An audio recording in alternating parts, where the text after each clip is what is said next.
सहनाववतु सहनो भुनक्तु सह वीर्यं करवावहे मा विद्विषावहे तेजस्विनामधीतमस्तु।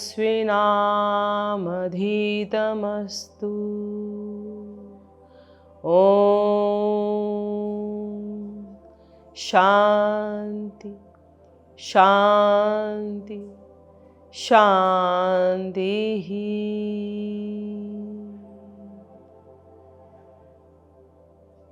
धीरे से दोनों हाथ उठाएं, आपस में घर्षण करें। आई हुई ऊर्जा को अपने चेहरे पर, अपने शरीर पर धारण करें।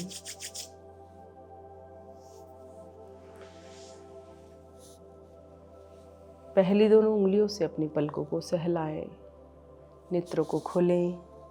नमस्कार, आप सभी का स्वागत है पीएमसी हिंदी के विशेष कार्यक्रम में, जिसका नाम है योग है जीवन। और आज हम बात करेंगे पायरिया के बारे में। पायरिया अर्थात दांतों की समस्या।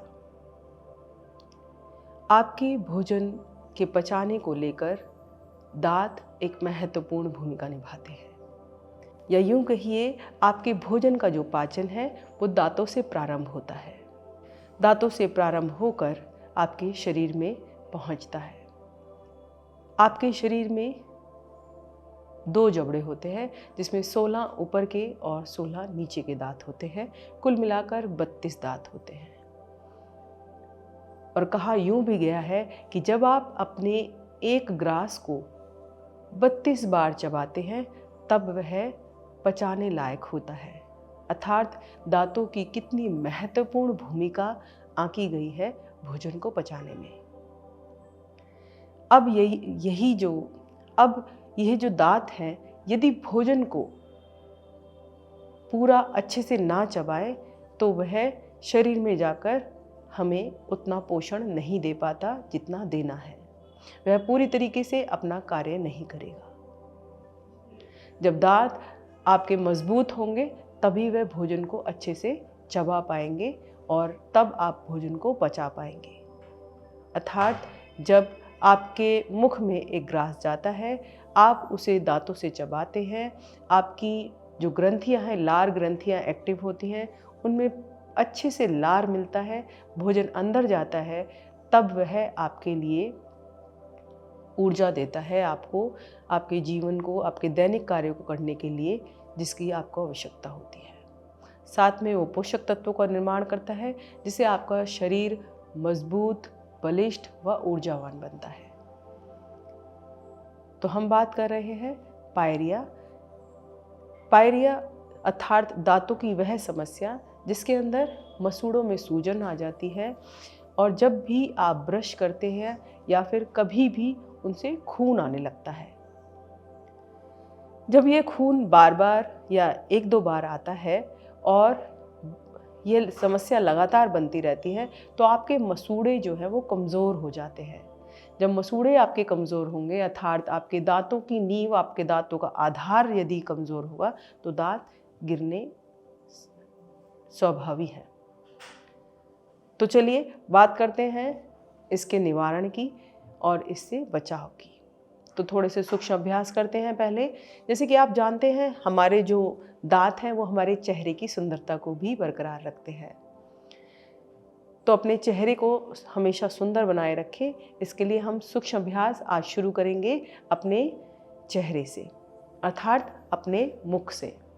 मुख के लिए और कानों के लिए कुछ सूक्ष्म अभ्यास करेंगे हम आज। तो सबसे पहले आपको क्या करना है, अपने मुख को श्वास भरना है, मुंह से श्वास भरना है अपने गालों में।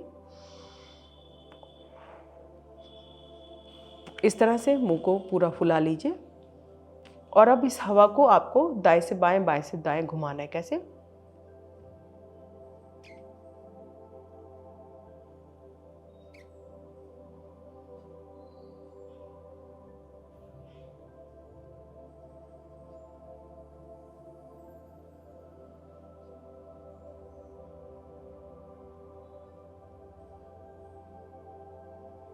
छोड़ दीजिए, श्वास को बाहर छोड़िए और रिलैक्स होने दीजिए अपने चेहरे को। ये क्रियाएं आपको दर्द के समय नहीं करनी है, क्योंकि दर्द के समय आप कर ही नहीं पाएंगे। जब आप किसी प्रकार की दर्द निवारक दवाई ले लेते हैं और आपको दर्द में आराम आ जाता है, तब आप इन क्रियाओं को धीरे धीरे अपने सामर्थ्य अनुसार करें, लेकिन प्रत्येक क्रिया को अवश्य करें जिससे आपको धीरे धीरे इन समस्याओं से हमेशा के लिए निजात मिल जाए। पायरिया कोई ऐसी समस्या नहीं है जिसको अगर आप चाहें तो दूर ना कर पाए। तो अब दूसरी क्रिया करते हैं। क्या करना है आपको? अब एक साइड आपको अपने गाल में हवा भरनी है और रुकना है।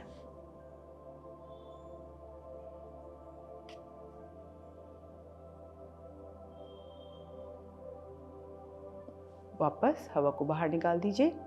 अब फिर से श्वास भरिए और गाल में दूसरी साइड हवा भरिए।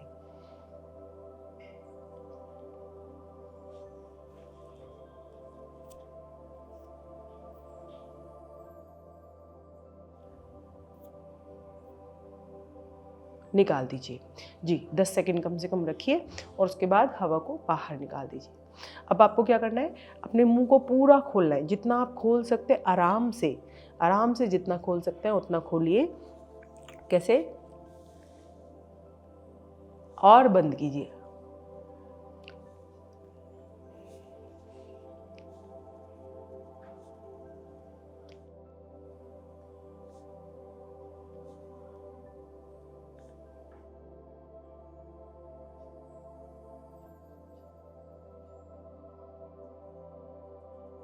रिलैक्स। इससे आपके चेहरे की सुंदरता भी बढ़ेगी, आपके चेहरे की मांसपेशियां भी प्रभावित हो रही हैं। क्या आप जानते हैं कि आपके शरीर में सबसे मजबूत हड्डी कौन सी होती है? जी, सबसे मजबूत हड्डी आपके शरीर में आपकी ये जॉ लाइन सबसे मजबूत हड्डी कहलाती है आपके शरीर के अंदर। और जब इसमें विकार उत्पन्न हो जाता है तो वह योग के बिना कैसे जाएगा? तो चलिए अब आगे की क्रिया करते हैं। क्या करना है आपको? अब अपने जबड़ों को ज़ोर से भींचना है, अच्छे से दबाना है। लेकिन जिन्हें ज़्यादा हो यह समस्या पायरिया की, वो नहीं करेंगे इसको। जिनको दांतों की छोटी मोटी समस्या है वो करेंगे। कैसे करना है? आपको अपने दोनों जबड़ों को ज़ोर से दबाना है और ढीला छोड़ना है। ज़ोर से दबाना है और ढीला छोड़ना है। कैसे? मैं आपको दिखाने के लिए अपने होंठ उठवा रही हूँ ऊपर। And relax. बिना होंठ ऊपर किए भी कैसे दबाना है? श्वास भरिए और छोड़ते हुए पूरे जबड़ों को अच्छे से भींचिए।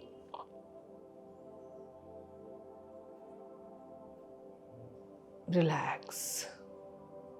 फिर से करिए। सांस भरिए, छोड़ते हुए जबड़ों को अच्छे से भींचिए। चाहे तो मुट्ठी भी बना लीजिए, मुट्ठियों को भी दबाइए और जबड़ों को भी दबाइए।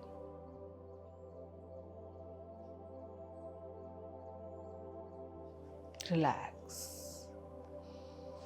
यदि आपके दांतों में किसी भी प्रकार की सेंसिटिविटी है तो आप इसको बहुत ज़्यादा दम लगा के ना करें। गहरा सांस भरिए और छोड़िए। तो चलिए चलते हैं अगली क्रिया पर। अब करेंगे अगली क्रियाएं हम कान की क्रियाएं। कान की क्रिया के लिए आपको सबसे पहले क्या करना है? अपने कानों को इस प्रकार अंगूठा अंदर उंगलियां बाहर दबाना है। अपने कान को दबाइए अच्छे से, ऊपर से नीचे तक। देखिए कैसे दबाना है, ऐसे। अगर आप चाहें तो पहले हल्का सा तेल अपने कान पर लगा सकते हैं और फिर दबाइए अच्छे से ऊपर से नीचे। दोनों कानों को एक साथ दबा सकते हैं। गर्दन को सीधा रख के करना है ये क्रिया। हाँ, दबाइए और थोड़ा पोला पोला से नहीं, अच्छे से दबाइए। जैसे पुराने ज़माने में शिक्षक शिष्यों के कान खींचते थे ना, वो इसी से रिलेटेड है। कान को जब आप दबाते हैं, खींचते हैं तो पूरे शरीर की आपके मसाज हो जाती है। आप जानते हैं जब शिशु गर्भ में होता है तो वह कान के आकार के अंदर ही रहता है, अर्थात उसकी जो शेप होती है हमारे कान की तरह ही होती है। और जब हम अपने कानों को सक्रिय करते हैं तब हमारे पूरे शरीर का मसाज हो जाता है। ऊपर से नीचे दबाइए अच्छे से। कान गर्म होने लगेंगे, उससे घबराना नहीं है। अगर आपसे स्वयं नहीं दबते हैं तो किसी दूसरे से दबवा लीजिए। और यह अनेक रोगों को दूर करता है, कान का मसाज। चलिए अब गहरा छोड़िए। एक बार दोनों हाथ नीचे कीजिए, गहरा श्वास भरिए और छोड़िए। अगर कान में किसी भी तरह की कोई भी अनुभव आपको हो रहा है, किसी भी तरह की फीलिंग हो रही है तो उसे महसूस कीजिए और अच्छे से। चलिए अब कान की ही दूसरी क्रिया करेंगे। क्या करना है, कान को ऊपर वाली तरफ से पकड़ के ऊपर की तरफ खींचिए, ऊपर की तरफ हल्का हल्का ही खींचना है, ज़्यादा नहीं। खींचिए ऊपर, 1 छोड़ दीजिए, 2 छोड़ दीजिए, 3। अब बीच से ऐसे, यहाँ से बीच से 1 बाहर की तरफ खींचना है, 2 बहुत ज़्यादा तेज़ नहीं, जोर नहीं लगाना है, 3 बिल्कुल एक जेंटल प्रेशर लगाना है। अब नीचे की तरफ से 1 खींचिए, 2 और ये 3 छोड़ दीजिए। गहरा सांस भरिए और छोड़िए। अब अपनी दोनों उंगलियों को इस प्रकार लीजिए और यहाँ पर रखिए, यहाँ पर, शर्त है कि आपको यहाँ पर किसी तरह का दर्द ना हो पायरिया की वजह से। अब दोनों उंगलियों से इस प्रकार मसाज कीजिए, ऐसे 1 2 3 4 5। इसको आप कभी भी कर सकते हैं अच्छे से। करिए। आएंगे वापस, फील कीजिए क्या हो रहा है वहाँ पर, उस जगह पर किसी भी प्रकार की गर्माहट है क्या, कोई कंपन है क्या। चलिए अब लेंगे अपनी तर्जनी उंगली को इस तरह से कान के अंदर डालेंगे और घुमाएंगे इस तरह से, ठीक है। तो दोनों उंगलियों को बिल्कुल सीधा करके अब घुमाएं, 1 इस तरह से घुमाएंगे आगे पीछे, 2 3 4 5 बार कर लीजिए।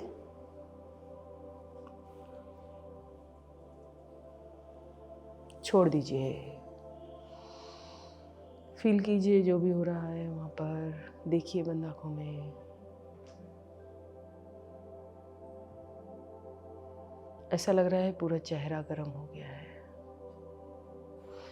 चलिए अब दोनों हाथों को उठाएं और श्वास भरें और दोनों हाथों को इस तरह से दबाएं कान पर कि बाहर की आवाज़ आपके अंदर ना जाए, आप केवल अंदर की आवाज़ सुने। श्वास भरें,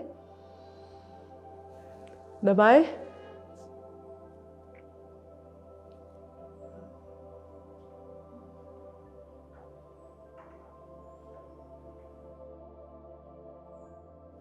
छोड़ दें।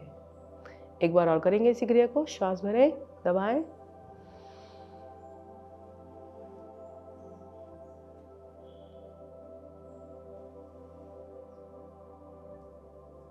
छोड़ दें and relax. Deep inhale and exhale.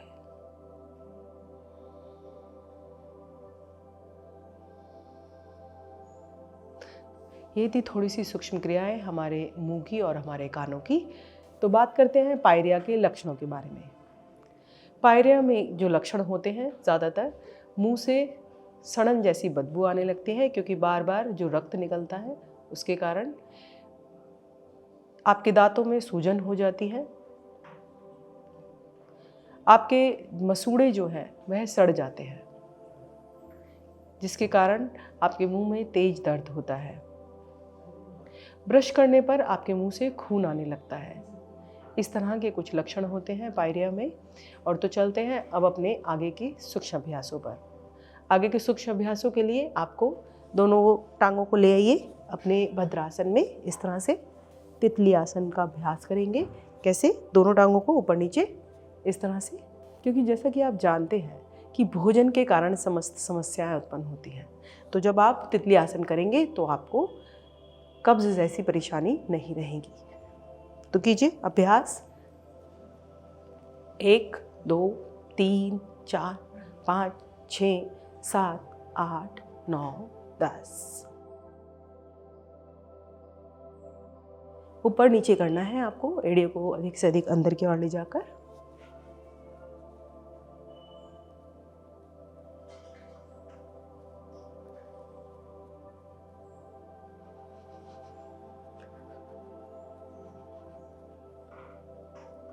अब रुकिए और अपने दाएं हाथ को ले जाइए ऊपर की ओर। अब श्वास छोड़ते हुए झुकिए बाईं ओर, रुक जाइए। 1 2 3 4 5। धीरे धीरे श्वास भरते हुए आइए वापस। अब यही क्रिया बाईं ओर से, बाएं हाथ को ले जाइए ऊपर, दाईं ओर झुकना है।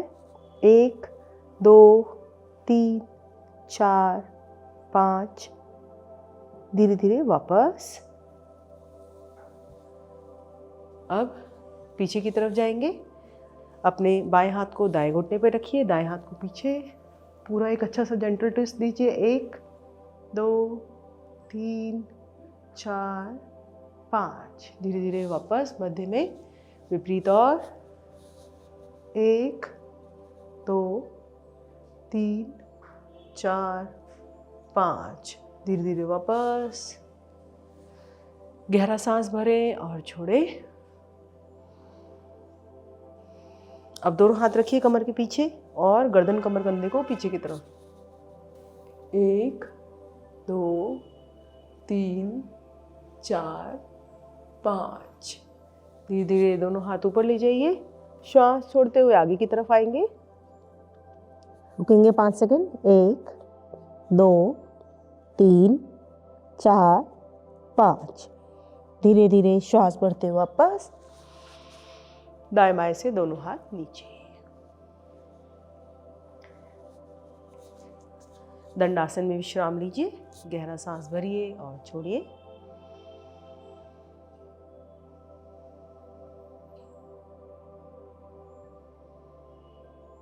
अब दोनों टांगों को एक साथ घुटने से मोड़िए और ले जाइए दाईं ओर, गर्दन को बाईं ओर। विपरीत ओर से बाईं ओर, दोनों घुटने, गर्दन दाईं ओर। अब इसे तेजी से करते हैं। 1 2 3 4 5 6 7 8 9 10। रिलैक्स। लंबा गहरा सांस भरें और छोड़ें। फिर से सांस भरें और छोड़ें। अब दोनों हाथ रखें पीछे की ओर और दोनों पैरों को इस तरह से दाएं बाएं हिलाएं। 1 2 3 4 5 6 7 8 9 10। रिलैक्स। गहरा सांस भरें और छोड़ें। फिर से गहरा सांस भरें और छोड़ें।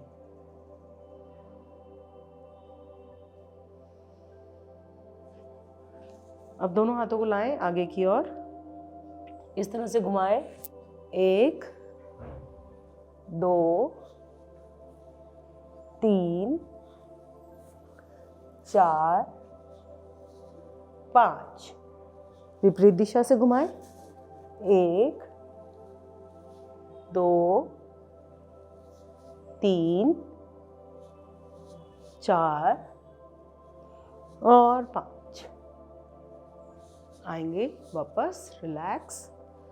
लंबा गहरा सांस भरें और छोड़ें।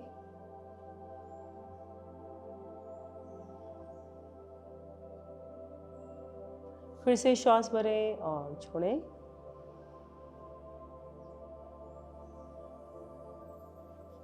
अब दोनों पैरों को मिला लें आपस में।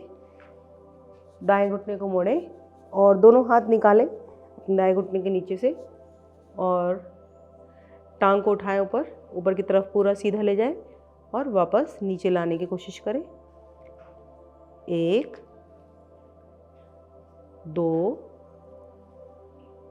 3 4 और ये 5। आएंगे वापस। बाई टांग को मोड़े घुटने से, दोनों हाथ निकालें। अब 1 2 3 4 5। आएंगे वापस। गहरा सांस भरें और छोड़ें। चलते हैं आसनों की ओर। आसनों के क्रम में सबसे पहले हम करेंगे कोणासन का अभ्यास। कोणासन के लिए दोनों टांगों को सीधा कर लीजिए। दोनों हाथ कमर के साथ, दोनों पंजों को अधिक से अधिक आगे की ओर खींच दीजिए। अब दोनों हाथ आपके कमर के साथ हैं। श्वास भरते हुए धीरे धीरे आपको मध्य भाग को ऊपर की ओर लेकर जाना है। कैसे?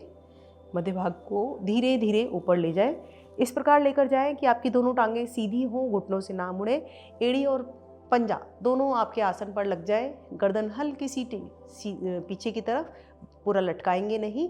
अब शरीर का पूरा भार आपके हाथों पर आ गया है, आपकी कलाइयों पर, जिससे आपकी कलाइयाँ, आपके कोहनी और आपके कंधे सशक्त होते हुए अब दोनों टांगें आपकी जब सीधी हैं तो आपके घुटने, आपकी कुंडली और आपके जंघाएं सशक्त होते हुए जब नाभि को आप ऊपर की तरफ खींच रहे हैं तो आसपास का जो मल है वह दूर हो जाता है और कब्ज से छुटकारा मिलता है।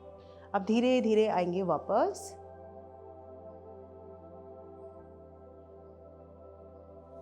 दोनों हाथ दाईं ओर लेते हुए वज्रासन में बैठकर विश्राम करेंगे। वज्रासन में अवश्य बैठे भोजन करने के पश्चात और भोजन करने से पहले।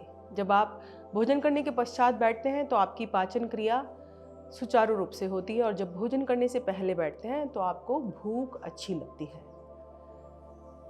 भोजन करने के बाद 10 मिनट आप बैठ सकते हैं।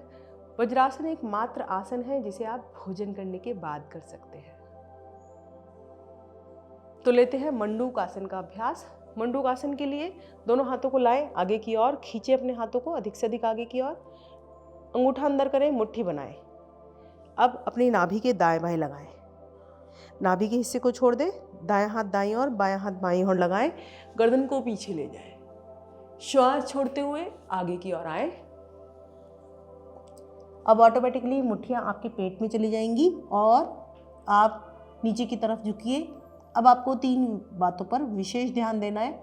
गर्दन आपकी ऊपर की तरफ खींची रहे, मुट्ठी आपके पेट में दबी रहे और एड़ियां आपके पृष्ठभाग से लगी रहे। अब यहाँ पर रुकिए 5 सेकंड के लिए। 1 2 3 4 5। धीरे धीरे इस अभ्यास को बढ़ाएं और 10 से 15 सेकंड तक इस आसन में रुकने का अभ्यास करें। श्वास भरते हुए वापस। यदि आपको मुट्ठी का अवरोध लगता है और आपसे नीचे की ओर मुट्ठी की वजह से नहीं झुका जाता है तो इसका एक और दूसरा तरीका है करने का। क्या करना है, आपको बाएं हाथ को इस तरह से कप बनाकर नाभि को ढक लीजिए, फिर दाएं हाथ को भी ऊपर से रख लीजिए। अब श्वास भरिए और अपने पेट को अंदर की तरफ दबाइए अच्छे से। अब गर्दन पीछे और श्वास छोड़ते हुए आगे की ओर आइए। यह क्रिया पहली वाली क्रिया से सरल है, इसमें आप ज़्यादा देर रुक सकते हैं। बस ध्यान रखना है कि आपको अपनी नाभि पूरी सपाट करके अपनी हथेली पूरी सपाट करके नाभि पे नहीं रखनी है, कप बनाकर रखनी है। अब नाभि के स्पंदन को आप अपनी हथेलियों पर महसूस कर सकते हैं। फिर से उन्हीं 3 बातों का ध्यान रखना है। गर्दन पीछे, हथेली का दबाव नाभि पर बना रहे और एड़ियां पृष्ठभाग से सटी रहे। पृष्ठभाग अर्थात आपका हिप एरिया, आपका बटक पोर्शन, उससे आपकी हील्स टच रहे। अब धीरे धीरे श्वास भरते हुए आएंगे वापस। दोनों हाथ आगे की तरफ करते हुए शिथिलासन में विश्राम लीजिए। बाईं ओर से शिथिलासन, बायां हाथ सीधा, बाईं टांग सीधी, दायां हाथ मुड़ा हुआ, दाईं टांग मुड़ी हुई और बायां कान आसन पर। लंबा गहरा श्वास भरें और छोड़ें। फिर से श्वास भरें और छोड़ें।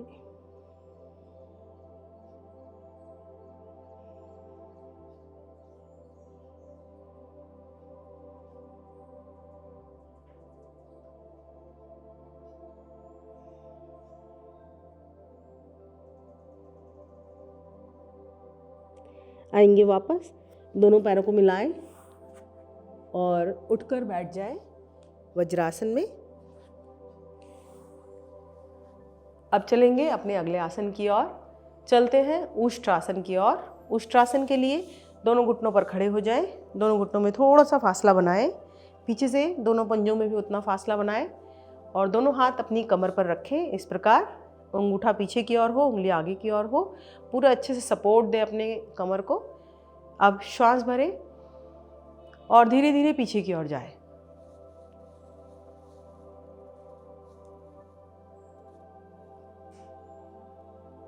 अब अपने दोनों हाथ तलवों पर ले जाने हैं। तो पहले आप दाएं हाथ को ले जाएं अपने दाएं तलवे पर, फिर बाएं हाथ को ले जाएं। यदि दोनों हाथ एक बारी में नहीं जाते तो कोई बात नहीं, पहले दाएं को ले जाएं, 5 सेकंड रुके। 1 2 3 4 5। अब दाएं को रख लें कमर पर और बाएं को ले जाएं। फिर से 5 सेकंड। 1 2 3 4 5। अब दोनों के साथ एक साथ करते हैं, दोनों हाथों से। 1 2 3 4 5। वापस आएंगे, पहले दोनों हाथ कमर पर और कमर को सीधा करें और बैठ जाएं। लंबा गहरा सांस भरें और छोड़ें। फिर से श्वास भरें और छोड़ें।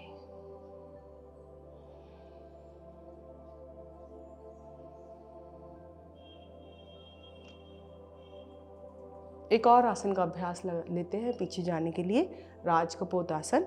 राजकपोत आसन के लिए आसन के अगले भाग में आ जाए। अब दाई टांग को इस तरह से पीछे की तरफ फैला दें। बाई टांग पर बैठे, दोनों हाथ बाई टांग पर रखें और श्वास भरते हुए दोनों हाथों को इस प्रकार ले जाए। गर्दन कमर कंधे को पीछे की तरफ मोड़े और रुके।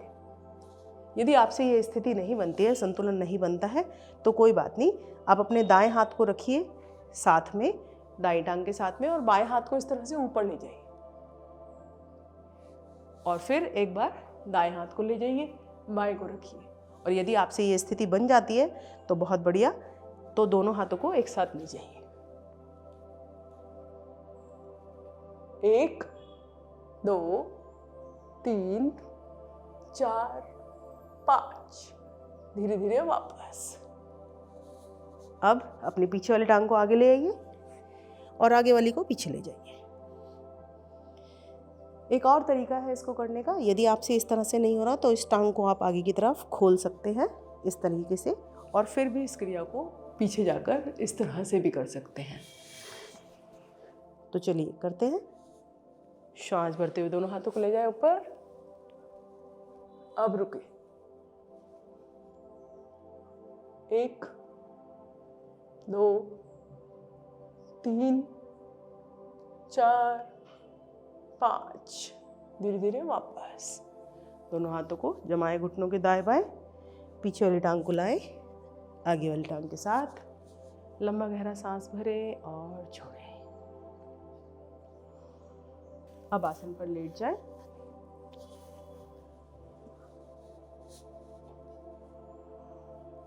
लंबा गहरा सांस भरें और छोड़ें।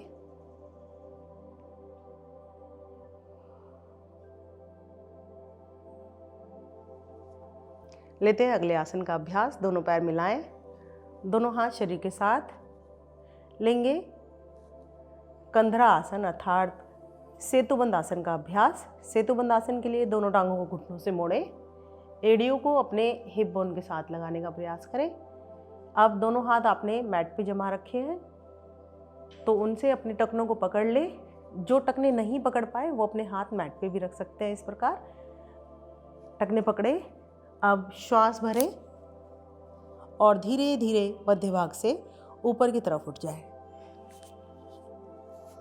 अधिक से अधिक ऊपर उठने का प्रयास करें अपने मध्य भाग से। अब रुके। 5 से 10 सेकंड आप रुक सकते हैं इस क्रिया में, कम से कम। थोड़ी आपके वक्षस्थल से सट जाए इतना ऊपर उठने का प्रयास करें।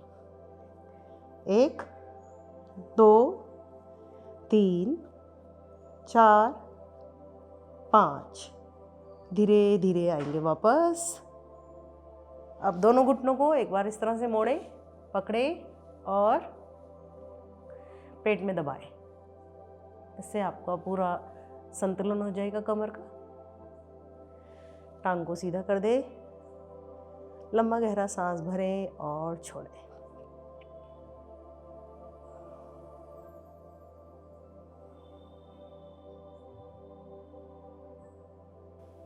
तो अगला आसन लेते हैं हम सर्वांग आसन का अभ्यास। उससे पहले हम करेंगे विपरीत करणी मुद्रा, जो कि थोड़ी सरल होती है सर्वांग आसन से। विपरीत करणी मुद्रा के लिए क्या करना है, दोनों टांगों को ऊपर उठाइए और अपने दोनों हाथ अपने पृष्ठभाग के नीचे लगाइए, निचली कमर पर, और रुक जाइए। अगर आप इस तरह की स्थिति नहीं कर पाते तो दोनों हाथों की मुट्ठियां लगा लीजिए अपने कमर के नीचे और अब रुक जाइए। 5 सेकंड रुकेंगे। 1 2 3 4 5। धीरे धीरे वापस।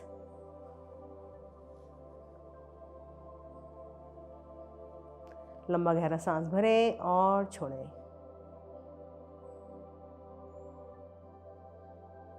अब लेंगे सर्वांगासन का अभ्यास।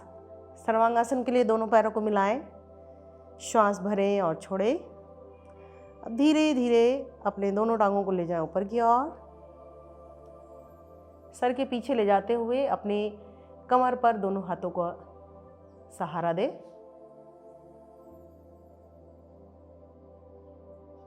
अब दोनों टांगों को ऊपर सीधा कर दें। अब रुक जाए।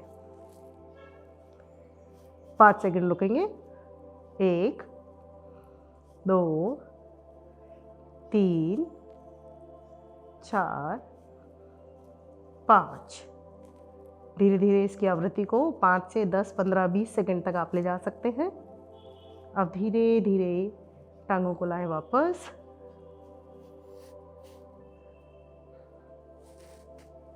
कमर को ले आए नीचे, टांगों को सीधा कर दें। लंबा गहरा सांस भरें और छोड़ें। फिर से श्वास भरें और छोड़ें। अगला आसन मत्स्य आसन, सर्वांगासन का उपासन,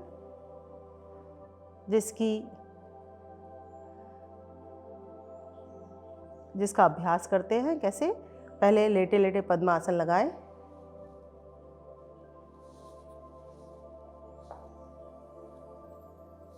अब अपने दोनों हाथों को अपनी गर्दन के पास ले जाएं और गर्दन को मोड़ें इस तरह से।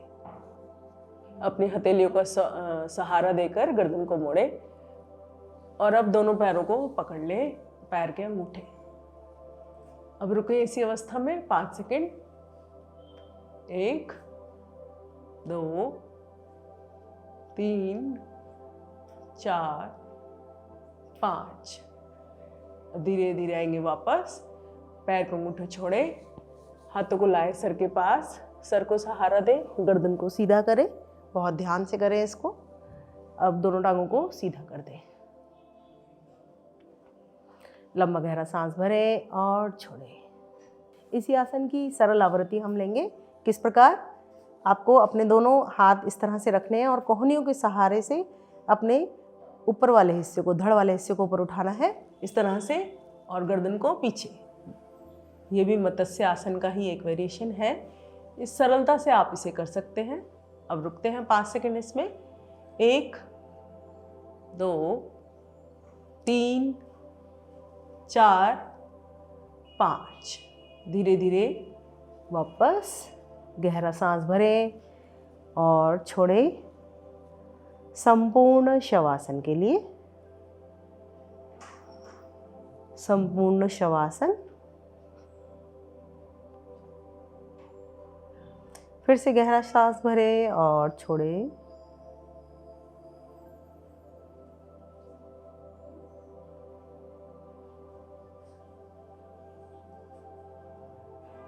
श्वास सामान्य होने के बाद अब अपने शरीर को निहारें।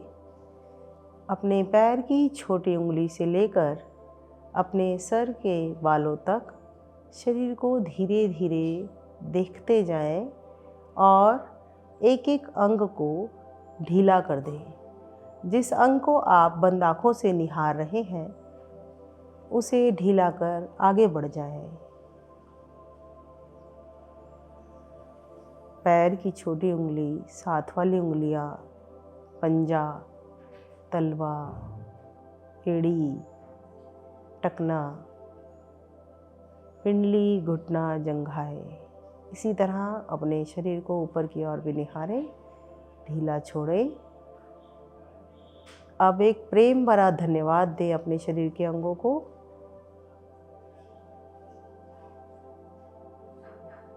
और अब अपने शरीर में चेतना लाएं और आसन पर उठकर बैठ जाएं। दोनों पैर मिलाएं, दाईं करवट से उठकर बैठ जाएं। तो चलते हैं सबसे पहले हंसी के आसन पर। माना कि जब दांतों में समस्या होती है तो मुस्कुराना बहुत कठिन होता है, लेकिन चाहें तो क्या नहीं कर सकते। तो हंसते मुस्कुराते सभी समस्याओं का निवारण कीजिए योग के साथ। तो किस प्रकार आपको हंसना है, मुस्कुराना है? पहले बिना दांत दिखाए हंसिए, मुस्कुराइए, जस्ट मुस्कुराना है। कैसे? अब बंद होठों में ही हंसकर दिखाइए। बंद होठों में आपको हंसना है। कैसे? पेट को हिलाइए। कैसे हिलाते हैं? हंसिए, लेकिन आपके दांत नहीं दिखने चाहिए। ठीक है? चैलेंज है। हंसिए, हंसिए, हंस के दिखाना है बंद होठों में। अब दांत का महत्व समझ आया कि हंसने के लिए भी दांत जरूरी है। तो फिर जोर जोर से खिलखिलाकर हंसिए।